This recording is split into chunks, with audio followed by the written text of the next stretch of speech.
So anytime I was sleeping, my heart was beating. And I thought I could not open a bank account until I get my social security number. I went to report to them. I went there with my backpack, which has all the necessary documents that I came to the same document you use for the visa interview. Come with it to the US. Don't take any document out. America has been built on credit. It's built on so credit. You need your credit score. If you want to get a car, if you like to get a car, you need a credit.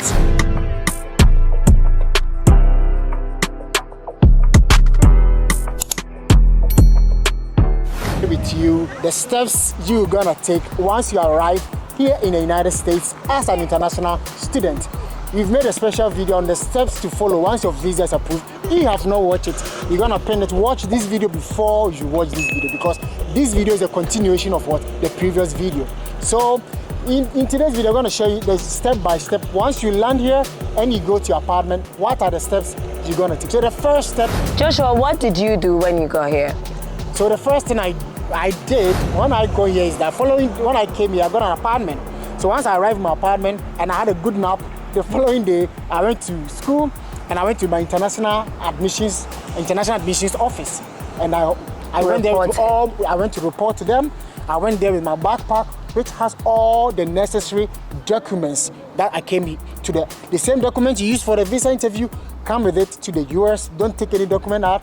Go to the international admission office, the same document. They're going to need your I-20 and other documents, and they're going to assist you and also help you with other applications. So share your experience. So me, I like to have fun. So I came a whole month prior to school.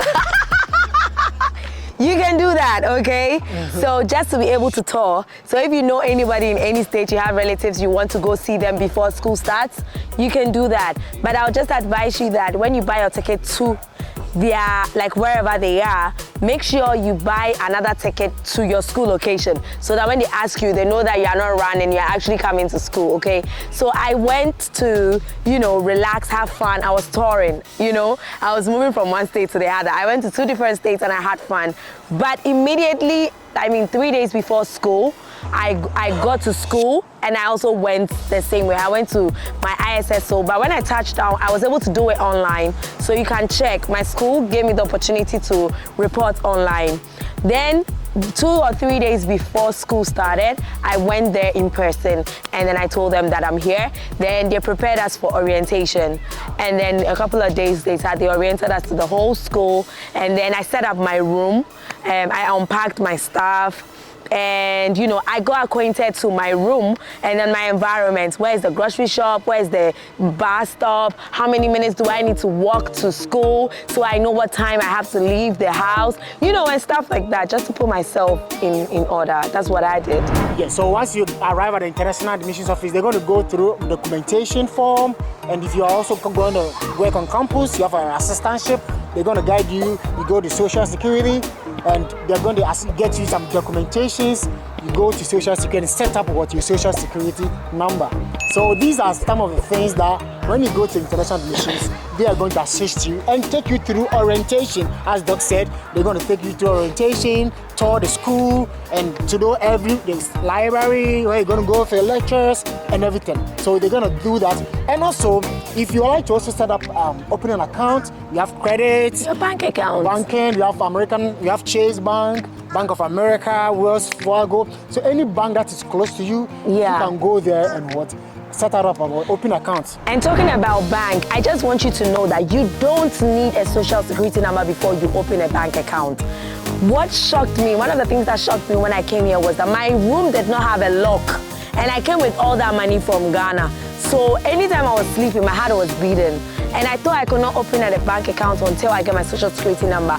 You don't. Just walk to the bank with your I-20 and your ID cards and what have you. Just walk there. Tell them you're an international student, you want to open an account. And they can open it for you and you can safely deposit your money, your hard-earned money that you change into dollars. Yeah, so the same documents you took to the internet, that's the same documents you're going to go to Social Security, the bank, you want to, and I think with the Discover credit card, you can, if you're interested, you can apply. I can send a referral, then you use it to apply. Start your process. So with Discover credit, you need to build this America is being built on credit. It's built on credit. You need your credit score. If you want to get a car, If you like to get a car, you need a credit. If you want to get anything, it's built on the credit. Some apartments too. If you want to move from where you came initially to a new apartment, they're gonna run your credit. So credits is very important. So once you get here, you can just contact myself or Doc, and you're gonna show you a referral link so that you can do everything online with the Social Security, and you're gonna get your credit card. And also, if setting up a bank account, you can also go ahead and get a referral from us too. We can send you a referral, Bank of America, Chase Bank, so that you can be able to set up your account. Yeah, so these are some of the things. This list is not exhaustive, but we believe it contains necessary ones. If you have any questions on how to go about anything, just let us know. And please ask your schools. The schools have resources. You have no idea. Use your school's resources, please. So we are going to end this video here, and it's been such a delight to be on your screen, and it's been such a delight to actually meet him in person and have this video with him. We are praying and we are hoping. We are states apart, but when we get the opportunity, we are going to link up and give you really great content. What are your last words, Joshua? Yeah, so my last words are that once you arrive here and you came to assistantship, consult your academic research assistant or your supervisor.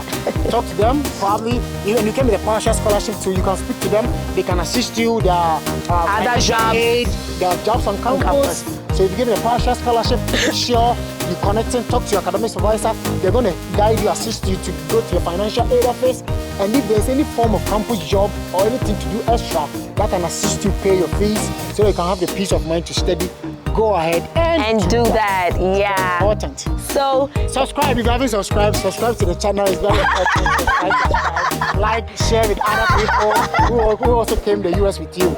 And guys, if you are in Connecticut, Massachusetts, New York City, we can come around and assist you with everything that you need. Just holler us. Even if we can't, we may know people there who may also assist you. So we are very happy and we are very glad to help. See you all later. Bye.